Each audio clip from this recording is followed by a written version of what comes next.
விநாயகர் சதுர்த்தியை ஒட்டி சென்னையின் பல்வேறு இடங்களில் வைக்கப்பட்டிருந்த விநாயகர் சிலைகளை கடலில் கரைக்கும் பணிகள் இன்று நடைபெற்றன.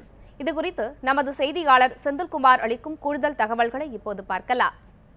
சென்னையில் 17ஆம் தேதி கொண்டாடப்பட்ட விநாயகர் சதுர்த்தி விழாவின் பொழுது சென்னையில் 2500க்கும் மேற்பட்ட விநாயகர் சிலைகள் வைக்கப்பட்டிருந்தன. இந்த விநாயகர் சிலைகள் சென்னையில் உள்ள 5 முக்கியமான கடற்கரைகளில் 20, 21, 22 ஆகிய 3 தேதியில் கரைத்துக் கொள்ளலாம் என சென்னை காவல்துறை அனுமதி அளித்திருந்தது. அதன்படி இன்று காலை முதல் அந்த 5 இடங்களிலும் தொடர்ந்து விநாயகர் சிலைகள் கரைக்கப்பட்டு வருகின்றன. தற்பொழுது நான் நின்று கொண்டிருக்கக்கூடிய இந்த பகுதி பட்டினப்பாக்கம் கடற்கரை. இங்கு காலையிலிருந்து அது 5 மணி வரை தற்பொழுது 550 விநாயகர் சிலைகள் கரைக்கப்பட்டுள்ளன.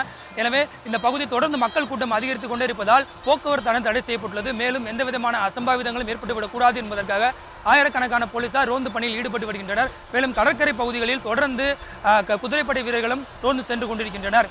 தற்பொழுது இதைத் தொடர்ந்து இன்று இரவு வரை இந்த சிலை கரைக்கும் நிகழ்வானது தொடர்ந்து நடைபெறும் எனவும் அதுபோலவே நாளை மறுதினம் ஆகியவை மிக குறைந்த சிலைகளை வர வேண்டும் என்பதால் இன்றே மக்கள் கூட்டமும் சரி விநாயகர் சிலைகளின் எண்ணிக்கையும் அதிகமாக இருப்பதால் இன்று அதிகபட்சமாக விநாயகர் சிலைகள் கரைக்கப்பட்டு விடும் என போலீசார் கூறியுள்ளனர். செந்தில்குமார், நியூஸ் 7 தமிழ், சென்னை.